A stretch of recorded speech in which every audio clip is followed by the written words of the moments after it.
En lecciones anteriores, en clases anteriores, en vídeos anteriores, hemos estado viendo, bueno, pues cómo ir sacando partido a la IA, tanto desde poder ejecutar modelos en local, aplicaciones, crear nuestros propios agentes con diferentes frameworks, orquestadores y demás, sin código con código. Pero una de las cosas a las que más partido se le puede sacar a la IA, además de esa parte agéntica, que también lo vimos, ¿no? Pues con toda esa parte de los MCPs y de los skills, es a que nosotros con la IA podamos construir y podamos no solo construir nuestros propios agentes, sino usar estos agentes de código para construir otro tipo de aplicaciones. En este punto, bueno, pues fue con lo que se desarrolló esa parte de bytecoding, que ahora os explico diferencias con los que vamos a ver, que básicamente es irle dando prompts a la IA en base a, bueno, pues una idea que tú tengas, la IA te saca algo y vas haciendo prompts iterativos hasta tener lo que quieras. Para esto, pues hay herramientas mucho más abstractas del código, agnósticas del código, tipo Lovable, Bolt y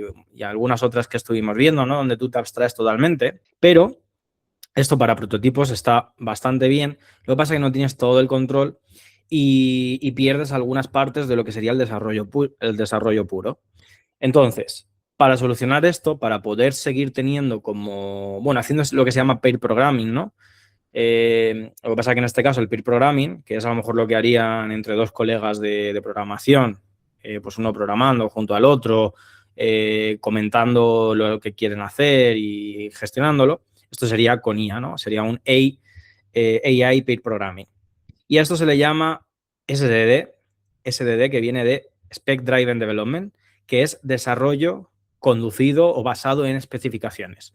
Y entonces cambia todo pues todo el pensamiento. Esto realmente no está, vamos, no se ha inventado con la IA. Cuando en la parte de desarrollo, en la parte de, bueno, sí, desarrollo de aplicaciones, de ingeniería de software, hay diferentes esquemas para poder desarrollar. Uno, por ejemplo, es el TDD, que es Test Driven Development, que es, digamos, diseñar primero los tests y luego ya diseñar las funcionalidades. Y otro sería, por ejemplo, el Spec Driven Development, que es primero, digamos, diseñas y haces todas las especificaciones de cómo va a ser esa aplicación, con sus funcionalidades, con sus features, cómo va a ser, diseñas un poco la arquitectura que vas a usar, las tareas y ya planificas y ya empiezas a ejecutar. Esto es totalmente contrario a lo que hacemos con el bytecoding, como lo vemos aquí. Nosotros, con el bytecoding, lo que hacemos es, tenemos una idea, ¿no? Un byte, y yo qué sé, sea lo que sea, ¿no? Y le decimos a la IA, hazme, yo que sé, una aplicación que me muestre los datos de no sé qué, ¿vale? Pues cosas que incluso pues lo hemos hecho así, ¿no? Tú le metes un prompt vago, una idea vaga. A partir de ahí, la IA es la que se lo das como prompt y la IA ya te va a sacar una primera aplicación, un primer prototipo y demás. Y entonces tú, bueno, pues ejecutas esa aplicación, ejecutas ese código, ves qué pasa y demás. En base a eso, pues quizás las funcionalidades no son las que te gustan, se te van ocurriendo a lo mejor más cosas y vas iterando al final los prompts, funcionalidades, etcétera. Vas ajustando, pues lo que se llama por vibes, ¿no? Un poco por lo que tú vas viendo, le vas pidiendo los cambios y demás hasta que te van gustando. ¿Qué pasa? Que no tienes un control, es como que al final pues tú le vas soltando cosas, te las va cambiando. Digamos que entras en un ciclo que es mucho más frágil, que no se puede predecir, que es más difícil de mantener y que incluso es más difícil de escalar. Está muy bien para prototipos, está muy bien para MVPs, pero si tú quieres llegar a hacer una aplicación bastante, digamos eso, mantenible, escalable, segura y demás, en base a esto, puedes tener ciertos problemas. Porque al final, pues no sigue el orden, te abstraes mucho y demás. Empiezan a aparecer nuevos requisitos, nuevos errores, nuevos bugs y empieza como a descontrolarse un poco. Digamos que toda esa parte de ingeniería de software la pierdes. Entonces, al final, puede llegar a ser un caos, ¿vale? Es muy rápido al inicio, pero con el tiempo, llegar a mantener, llegar a escalar, se puede hacer más lento. Es un código que es bastante difícil de mantener, dependes mucho de la IA. Al final, también el contexto no es, o sea, no tienes tanto contexto, tú le vas diciendo, le vas dando. Los cambios tampoco tienes un control bueno de los cambios, a lo mejor en esos cambios te quita cosas, te añade otras, no tienes ese control, ¿no? Incluso, pues, al final llegar a escalarlo, dependes mucho de los tokens, de iteraciones y demás. ¿Cómo se soluciona esto? Bueno, pues con uno de los esquemas que os comento, que es ese spec de especificaciones, Driven Development, SDD. ¿vale? Esto ya os digo que existía de antes, estaba el TDD, el SDD, había otros. En este caso, para la IA se está desarrollando por ahora, ya os digo, lo que ahora mismo se está empezando a hacer, está empezando a funcionar, quizá mañana o pasado a lo mejor haya otra técnica o otra metodología, ¿vale? Pero ahora mismo se está probando bastante con esto y es la forma en la que se está integrando toda esa parte de desarrollo, ingeniería de software y demás con esta parte de la IA. Sería como la forma correcta, mientras que a lo mejor el bytecoding lo puede hacer prácticamente cualquier persona, pero va a tener sus pros y contras y sus errores y demás.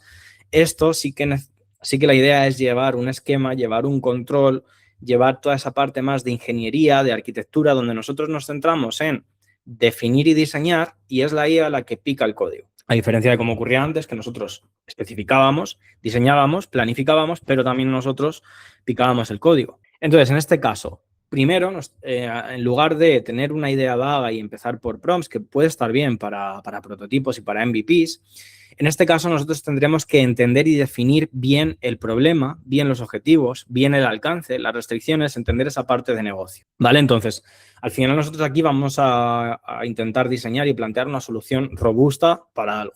A partir de ahí, nosotros no vamos a empezar ya ni a programar, que es lo que se haría, digamos, mal, ¿no? Porque también, igual que se hace con la IA, se puede hacer sin la IA. Tú directamente con una idea vaga puedes ponerte a programar e ir cambiando cosas según tus gustos. Aquí, en base a lo que tengas, porque luego obviamente esta plataforma, este software, esto que hagas, pueden cambiar las especificaciones, el diseño, las funcionalidades, pero consiste en que intentes diseñar muy bien esa solución, por lo menos lo que tengas en mente ahora. Luego quizá cambia y no pasa nada, pero tenemos que intentar diseñarla bien. A nivel arquitectura, a nivel módulos, interfaces, flujos, pero no lo vamos a diseñar solos, lo vamos a diseñar con la ayuda de la IA. Aquí hay que tener también claro cuándo interesa hacer una cosa u otra. Si no lo tenemos muy claro, si es puro prototipado, MVPs, validación y demás, pues un bytecoding, al igual que antes podíamos usar para esto, pues herramientas sin código para hacer pequeños prototipos, está bien. Pero si ya tenemos algo que sabemos que funciona, que va a ser más robusto, que vamos a querer escalar, ahí ya lo que hay que hacer es SDD, ¿vale? Una vez ya comprendemos todo y una vez ya lo diseñamos, pasamos a especificar. Le metemos las specs, las especificaciones a nuestros agentes. Ahora, luego veremos la forma en la que se pone. Y aquí se define todo lo que sea. Al final, esas reglas de negocio, esos casos de uso, esas pruebas, pues esas líneas donde se puede cumplir, no se puede cumplir, cuando está bien, cuando está mal, lo defines bien todo. Y a partir de ahí puedes incluso definir eso, definir arquitectura, definir tareas, definir todo el código que vas a utilizar, cómo quieres que sea la base de datos, todo. Y a partir de ahí empiezas a implementar con la IA. Ahora, en este caso, la IA tiene acceso a ese contexto, ¿vale? Tiene acceso al contexto de las especificaciones que nosotros le decimos, porque esto nosotros lo vamos a meter en unos archivos donde la IA va a poder consultar, sea la gente que sea, va a poder consultar constantemente. Además, si usamos diferentes agentes, da igual que sea Codex, Cloud, Copilot y demás, lo van a poder usar, vamos a poderlo usar indistintamente, o Cursor o el que queramos, ¿vale? De forma que es mucho más sencillo y así pues va implementando basándose en esas especificaciones. Además, bueno, pues podemos ir haciendo pruebas, test, revisiones. Tendremos que tener en cuenta también, al igual que en un desarrollo de ingeniería, en un desarrollo habitual, tendremos que tener también esa versión de código, eso pues con Git, ¿no? Esos commits, esas versiones de código, esos puntos de validación, esos release, ¿vale? De hasta aquí tenemos esto, entonces va a ser muy diferente a lo que tendríamos con el bytecoding. En este caso, nosotros no vamos a iterar a lo loco, sino que al final vamos a ir definiendo especificaciones, lo que nos gusta, lo que no, lo que sí tenemos, lo que no. Vamos a tener mucho más control de cómo se hace por dentro y vamos a poder ir ajustando todos los requisitos, validaciones, test, etcétera, ¿vale? Y bueno, pues sería ese ciclo. En este caso, aumenta la calidad porque nosotros al final diseñamos y bajamos todo mucho más a tierra. Somos, digamos, como que tenemos más el control de todo y llegamos a hacer un código, aunque nosotros no piquemos código como se dice, pero sí que va a ser un código mucho más mantenible, que por lo menos nosotros veamos la estructura de las carpetas, podamos incluso entender el código, podamos ver si eso que nos hace tiene sentido o no y podamos incluso escalarlo y que obviamente pues podamos también modificarlo. También pues va a tener un contexto claro y además también compartido. Compartido tanto para personas del equipo, si trabajamos en equipo, van a tener claro todo, o sea, todos en conjunto van a entender bien qué es lo que se pretende construir, incluso también diferentes agentes de IA. Cada cambio aquí va a ser seguro y también las entregas pues, van a ser más consistentes y confiables. Entonces, al final, esta es la clave. En ese Spec Driven Development, al final, tiene que ser la especificación la que precede y la que guía a ese código, ¿vale? Es diferente a ese bytecoding. Primero tendremos que, bueno, pues que definir esas especificaciones claras de lo que se quieren construir, después usarlas como fuente tanto para humanos como agentes de IA y a partir de ahí generar el código, no generarlo como pasa con bytecoding de códigos improvisados. De hecho, bueno, hay 3 niveles de esto, de Spec Driven Development, ¿vale? El primer nivel sería el que se llama Spec First, ¿vale? Que en este caso escribes la spec antes de codificar, antes de crear el código, las usas para tareas en curso y luego ya la descartas. Es el nivel más básico.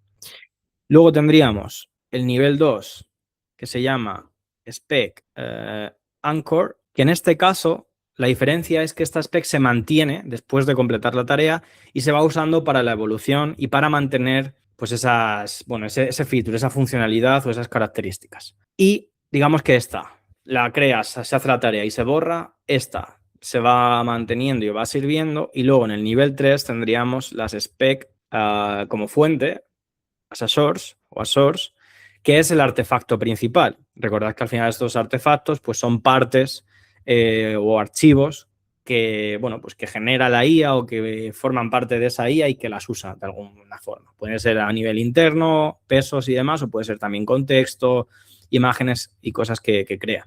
En este caso, tú editas la spec, pero no tocas el código directamente. Tú vas tocando esa spec y los prompts y el código se va regenerando y va evolucionando en base a esa spec. Es decir, nosotros nos centramos en esta especificación, que es la que guía totalmente a nuestro software, ¿vale? De hecho, hay varias herramientas, aunque no vamos a verlo con herramientas, vamos a verlo como más, forzado o hardcodeado. Bueno, para que lo tengáis en cuenta, uno de los, os lo he dicho digamos, verbalmente, ¿no? De las metodologías, una es la Spec Driven Development, también os había hablado de la que se llama TDD, Test Development, que esta es la que primero piensas en los tests, escribes un test que falla y luego el código lo tiene que pasar ese test. Es como un cambio de metodología. Y luego también estaría, lo que pasa que ya os digo, estos son metodologías a nivel desarrollo, pero esta es la que está cobrando ahora mismo con la IA, pues como importancia y relevancia, es la que se está utilizando. ¿Vale? Esta, aunque ya te digo que podríamos incluso usar todas. Y esta sería behavior, es decir, comportamiento, ¿vale? Que al final, bueno, pues el comportamiento es un poco más difuso que una especificación. Describes al final cómo se tiene que comportar el sistema, pero no le das decisiones técnicas. Aquí al final, esto se podría casi parecer un poco más a este bytecoding, aunque sería un poco más definido, pero tú aquí en el Spec Driven Development puedes bajar a decirle cómo quieres que sea la arquitectura, es decir, cómo quieres que sea la base de datos y qué lenguaje quieres que sea para el frontend, para el backend, qué frameworks vas a utilizar, es decir, cómo definirlo todo mucho. Aquí, pues, defines a lo mejor el comportamiento, te aíslas un poco más del código y aquí, pues, defines los tests. Lo que vamos a ver va a ser esta, que es, digamos, un poco pues la más completa y en la que más control tenemos. Vamos a construir nosotros esos archivos, pero lo que os iba a decir es que hay diferentes, mira, aquí os represento esto, ¿vale? Que os he explicado, de los 3 niveles, ¿vale? Del Spec First, el Spec Anchor y el Spec as Source, ¿vale? Que esta al final describe pues un cambio, este va describiendo el código y este pues es con el que lo vas guiando. O sea, en este caso, la diferencia, sobre todo aquí en el Spec as Source, es que nos aislamos bastante del código, ¿vale? Hay herramientas que han sacado para esto, ¿vale? Por un lado tenemos herramientas de este ecosistema para el SDD. Por un lado, vamos a ponerlo, os lo voy a poner aquí y ahora las vemos por encima. Herramientas de IA SDD, ¿vale?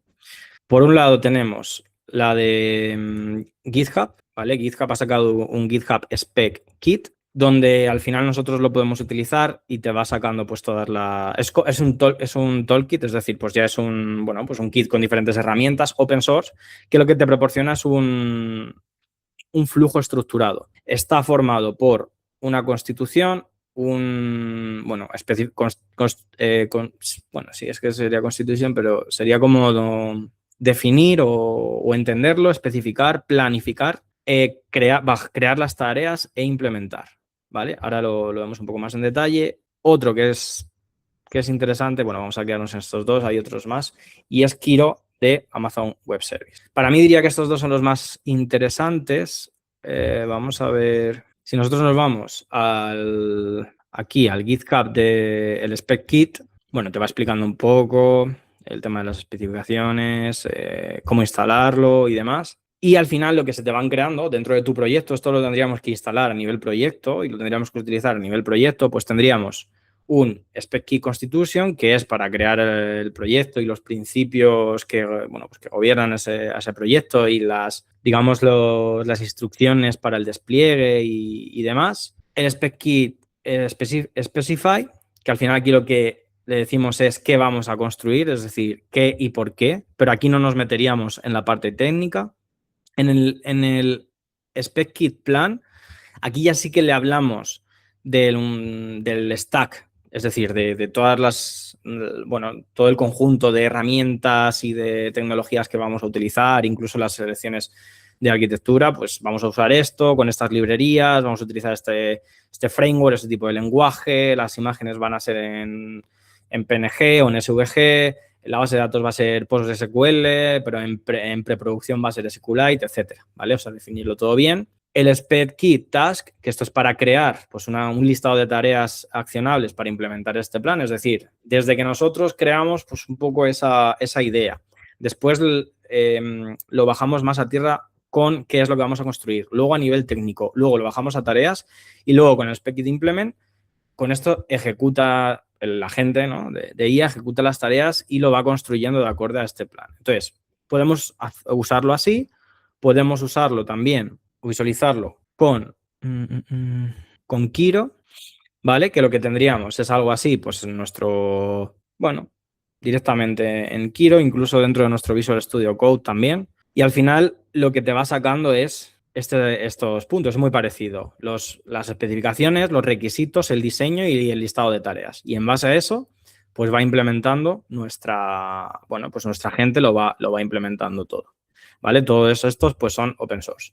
Además aquí pues te saca esquemas y demás. Nosotros no vamos a utilizar ninguno de estos, pero sí que vamos a crear nosotros pues nuestros archivos intentando pues los pasos que hay que hacer en el SDD, en el Spec Driven Development, pues intentar hacerlo, ¿no? Entonces, para cualquier proyecto yo os voy a enseñar uno. Vale, este es un proyecto que estoy haciendo para una empresa, ¿vale? Y simplemente os quiero enseñar esta parte de arquitectura. Claro, yo en un proyecto que voy a hacer para una empresa, yo al final no puedo hacer bytecoding, porque si ese código falla, tiene fugas de seguridad, deja de funcionar por algo, a lo mejor, además quizá tengo que hacerlo mantenible para que luego el equipo lo coja, etcétera. Yo no puedo hacer bytecoding, porque entonces al final le estoy dando una caja negra que yo no entiendo, que yo no tengo control y que luego pues a lo mejor no voy a saber solucionar, voy a depender demasiado y demás. Entonces, para esa parte del bytecoding, os voy a enseñar, por ejemplo, una aplicación que he hecho con bueno, más o menos bytecoding, por así decirlo, que luego os la pasaré para que la podáis utilizar. Que esta sí que es más a nivel bytecoding. Dame un segundo. Vale. Que es bueno, está desplegada en Vercel, ¿vale? Y es bueno, te mejora el currículum en base a IA. Eliges la plantilla, puedes cargar un currículum existente, cargar tu LinkedIn o empezar desde cero y en base a preguntas que te va haciendo, pues tipo, bueno, sí, tipo Typeform, Jobform, subir la foto y demás, luego te va mejorando o le puedes pedir que vaya mejorando las cosas con IA. Cuando escribes aquí algo, le puedes dar a mejorar con IA. Entonces, en este caso sí que ha sido con Cloud Code bastante agnóstica, tipo bytecoding. Yo le he ido diciendo, me he ido sacando, luego sí que me he metido un poco para intentar ver el código, la estructura y demás, pero esto sí que es a nivel comportamiento totalmente. Cosas que me gustan, cosas que no, cosas que veo que fallan, yo le voy dando y me lo va construyendo. Entonces, para un prototipo está bien y es útil y lo he probado y funciona y luego os lo pasaré por si queréis revisar, porque tiene parte de analizar el currículum y de crear uno desde cero o uno desde tu currículum y demás, sobre todo para aquellos que a lo mejor os interese por tema profesional, etcétera. Pero al final esto sí que tiene esa componente de más de bytecoding, por así decirlo. Aquí mi objetivo ha sido ir soltándole. Claro, yo no tenía nada definido, pues ir soltándole como diferentes descripciones, ideas y demás. ¿Vale? Ahora, que bueno, para que veáis un ejemplo de cómo he construido esto, ha sido para ir enseñándoos un poco pues, todo el flujo y las diferencias que hay entre hacerlo así y hacerlo de la otra forma. Y cuando conviene. Esto ya os digo, es un prototipo y demás. Si yo quisiera escalar esto, habría que ver, ¿no? Depende cuál es el objetivo, pero si yo guardas en base de datos todos los datos de las personas, que al final pueden ser datos sensibles, porque al final te están dando nombre, apellidos, teléfono, LinkedIn, etcétera, etcétera, pues ahí igual ya en ese punto de escala no tendría que, o tendría que tener más cuidado al usar bytecoding. Sin embargo, para un prototipo en el que ahora mismo no almacena nada de memoria, simplemente tú lo haces, te descargas el currículum y demás, bueno, pues es al final interesante. Yo esto lo he hecho con Cloud Code. Cloud Code en la versión totalmente bytecoding, es decir, tú le pones prompts y te lo vas sacando. Al final, Cloud Code tiene la parte de chat, la parte de cowork, que es para tareas, y la parte de código. Que en este caso, como no está dentro de Visual Studio Code y demás, no tienes mucho control de lo que va haciendo. Entonces, ya al final, pues le he ido dando ideas y aquí incluso me ha propuesto la IA el stack, que podría haber definido también el stack y demás, pero yo al final me he abstraído todo eso. Vamos a hacer el MVP con esto. Y bueno, me iba sacando cosas. Tampoco le he dicho mucho. Luego aquí le he hablado del tema de las APIs. Aquí sí que me ha sacado la estructura. Le he dicho que lo lleve a otro sitio. Le he ido pasando pues los errores que me daba, etcétera, etcétera. Y aquí ya pues me ha creado la versión, hablando de los puertos, tal. ¿No? Al final él me saca y yo, pues estos son los prompts iterativos realmente que le he dado, que tampoco han sido tantos. Realmente, corregir errores, corregir alguna cosa, algún tipo de diseño, que le falta la imagen, es decir, como que le voy metiendo prompts para alguna especificación y poco más, ¿vale? Y al final, bueno, aquí sí que le he metido ya un poco más, ¿vale? Esto igualmente lleva tiempo también. Lo que pasa que te abstraes totalmente hasta que, bueno, pues ya lo he subido a GitHub, lo he desplegado en Vercel y lo que tienes es lo que os he enseñado, ¿vale? ¿Qué es esto? En este caso, ¿por qué lo he subido a Vercel? Por si os interesa. Vercel es el creador de Next.js, entonces cuando tú tienes proyectos en Next.js es súper fácil subirlo a Vercel directamente. Si este proyecto, esta aplicación no hubiese estado en Next.js, en Node y demás, si hubiese estado en Python, yo no lo habría puesto en Vercel. Lo habría subido, no sé, pues a Render, a Railway, a Cloud Run, a un VPS, a Streamlit Cloud, ya depende ahí, ¿no? Del frontend, del backend, bueno, opciones que vimos para desplegar. Y en este caso te irías a deployment y tú, una vez lo tienes pues en tu GitHub, pues básicamente, aquí en proyectos tendrías que dar a añadir nuevo proyecto. Aquí, pues tendrías que meter las credenciales de tu GitHub y demás, elegir el que quieras, le darías a importar.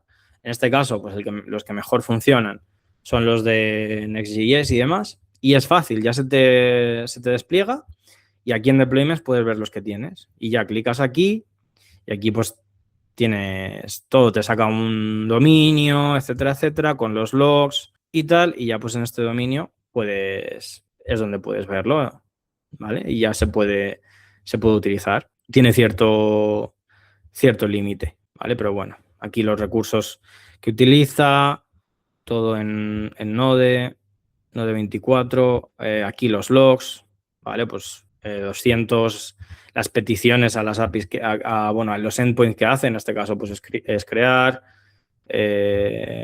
Bueno, puedes ver aquí diferentes cosas. Aquí es donde puedes ver todo el código fuente, ¿vale? Pues fijaos que aquí tiene esta carpeta cloud, ¿vale? Aquí tiene pues todo el código este de Next, de Tailwind, bueno, aparte de API, bueno, va teniendo todo, ¿no? TypeScript, ¿vale? Pero ya os digo, yo no elegiría este stack, ¿vale? Entonces, ha sido simplemente